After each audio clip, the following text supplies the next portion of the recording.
पहिल टॉपिक अहाँ के भ गेल मैथिली साहित्यक काल विभाजन आ यूनिट भ गेल। ई तो टॉपिक भ गेल आ यूनिट के नाम भ गेल मैथिली साहित्यक इतिहास। मैथिली साहित्यक इतिहास भ गेल और एहि में आदिकाल, मध्यकाल, आधुनिक ई तीन टा काल के बारे में हमरा जाननाइ जरूरी छै। कियो अहाँ सब प्रोफेसर नहीं बनना चाहे छियै? जो अहाँ सब प्रोफेसर बनना चाहे छी त एनटीए, यूजीसी नेट, जेआरएफ जून 2024 वाला जे छै बैच अहाँ सब बाय करू। पेपर 2 के लेल संगे संग पेपर 1 के सेहो प्रिपरेशन कराओल जायत। मैथिली के लेल कोर्स वैलिडिटी अहाँ के भ गेल 1 साल के लेल अहाँ के भेटत। वीडियो लेक्चरल, पीडीएफ और लेक्चर वाइज जे छै से अहाँ के एमसीक्यू डेली यानी मॉक टेस्ट अहाँ के डाउट क्लियर कराओल जायत। जो अहाँ सब प्रोफेसर बनना चाहे छी, जेआरएफ लेवा चाहे छी, जेआरएफ हम एकेटा संकल्प लै छी जेआरएफ के लेल। जो अहाँ सब जेआरएफ लेवा चाहे छी तो PK sir Maithili application download करू। प्ले स्टोर पर जाओ, पीके सर एप्लीकेशन डाउनलोड करू और यूजीसी नेट जेआरएफ जून 2024 वाला जे छै से बैच बाय करू। आदिकाल जनक किनका कहल जाय छै? ज्योतिरीश्वर ठाकुर के। मध्यकालीन जनक किनका कहल जाय छै? विद्यापति के। आधुनिक कालक जनक किनका कहल जाय छनि? चंदा झा के। और मैथिली साहित्य काल विभाजन के अर्थ भेल कि कोनो भी साहित्य के जे छै एकटा टाइमिंग बांटल जाय छै 3 पीरियड में। आदिकाल, मध्यकाल, आधुनिक काल, ई 3 टा काल विभाजन रहबे टा करे छै प्रत्येक साहित्य में। मुदा एहि के अलावा अलग अलग विद्वान लोकनि विधा के आधार पर, सामग्री आधार पर, ऐतिहासिक आधार पर, ओहि के बाद अहाँ का राजनीतिक आधार पर, अधार्मिक दृष्टि से, ठीक छै, नामकरण करे छनि, बंटवारा करे छनि जे एते से एते वर्क हम ई चीज मानबे, आदिकाल मानबे, एते से एते वर्क हम मध्यकाल मानबे, एते से एते वर्क हम आधुनिक काल मानबे। तो ई काल विभाजन के केने छनि? विद्वान लोकनि केने छनि। तब देखियो ऐसा रिलेटिव अहाँ के क्वेश्चन 102 टा क्वेश्चन रहबे टा करे छै, 100% रहे छै। एक बेर हम अहाँ सबके रिकॉर्डिंग देख ली। हाँ भ रहल छै, चलू। तो सबसे पहिने देखियो अध्ययनक सुविधा हेतु एकर काल विभाजन आवश्यक अछि। जब तक ओकरा काल विभाजन नहीं बांटबे कोनो भी साहित्य के तो कोना हम जानबे कि ई कोन टाइमक छै। मैथिली साहित्य एकटा एहन साहित्य अछि जे कहबी अछि जे बिना पद के गध नहीं भ सकै छै। जब तक पहिने अहाँ तरफ देखबे हिंदी में अहाँ सब पढ़ने हेबै तो पहिने अहाँ के पदक विकास भेलै, तखन गधक विकास भेलै। मुदा मैथिली साहित्य एकटा एहन साहित्य अछि जतऽ पहिने गध एलै तखन पद एलै। गद मैथिली साहित्यक आदिकाल पहिल लिखित गद्य ग्रंथ भ गेल वर्ण रत्नाकर, जे ज्योतिरीश्वर ठाकुर द्वारा लिखित अछि। हुनके लिखित एकटा धूर्त समागम भ गेल। धूर्त समागम जेकरा भाषा के दृष्टि से नाटक मानल गेल छै आ मैथिली नाटक मानल छै। ओहिमे गीतक समावेश 11 टा छै। आ वर्ण रत्नाकर जे भ गेल ओ पहिल गद्य ग्रंथ अहाँ के भ गेल जाहिमे 8 टा क्लोल छै। 8 क्लोल में विभाजित कयल गेल छै। अध्यक्ष सूचना कलोल से कयल जाइ छै। जेना पाठ होइ छै, जेना कोनो पोथी के जे छै से जेना पाठ होइ छै, कोनो पोथी के लेसन होइ छै तो ओइ लेसन के कलोल कहल जाइ छै। तहिना हम टॉपिक आइ पढ़ा रहल छी, एकर विस्तृत जानकारी पूरा देब। ई टॉपिक समथिंग अहाँके मोटा मोटी 304 टा क्लास अछि। कते क्लास अछि? 3 से 4 टा क्लास अछि। और याद रखब जे गोटे लाइव जुड़े छी तो सब काज छोड़ के क्लास पर ध्यान दियो, तखने अहाँके JRF निकलत, जूनियर रिसर्च फेलोशिप निकलत।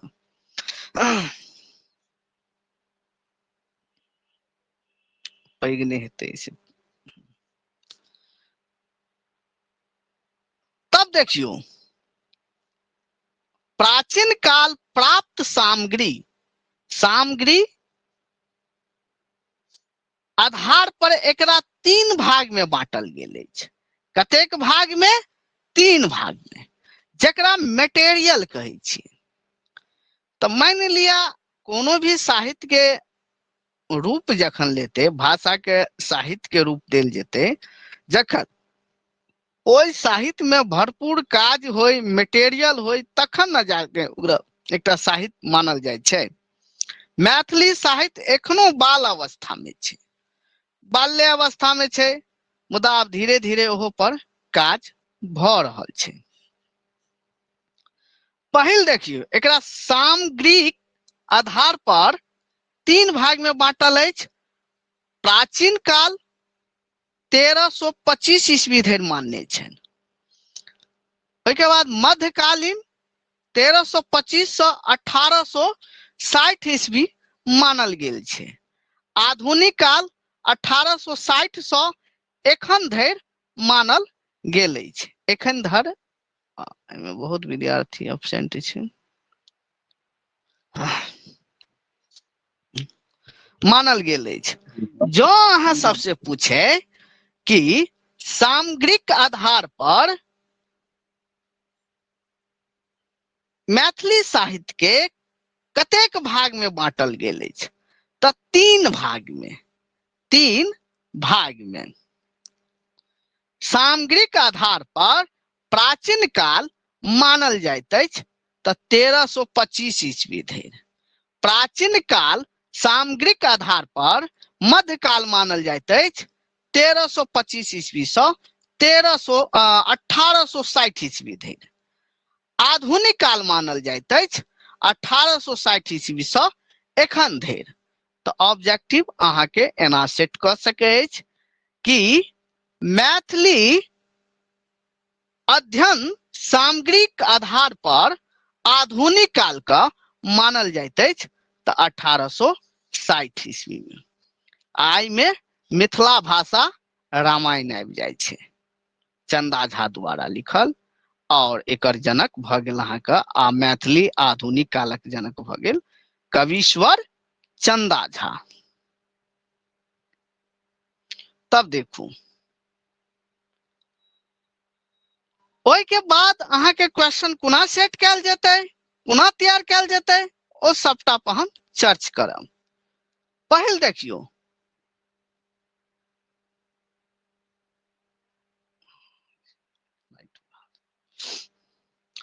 पहिल अहाँ के देखियो अनेक विद्वान लोकनि अपन अपन मतक अनुसार काल विभाजन के रिसर्च के अनुसार, अनुसंधान के अनुसार अलग अलग मानने छनि। जखन अहाँ सब PhD करबै, कोनो अहाँ के टॉपिक भेटत तो ओइ टॉपिक के अनुसार अहूँ सब जे मान लेबै, कहे नहीं छै कि डॉक्टर जे कह देलकन से भ गेलै। तो जखन अहाँ सब पीएचडी क लेबै तो अहाँ के नाम के आगू में डॉक्टर लाग जायत और अहाँ भ गेलिए विशेषज्ञ, और जे अहाँ बजबै सेहा हेतै।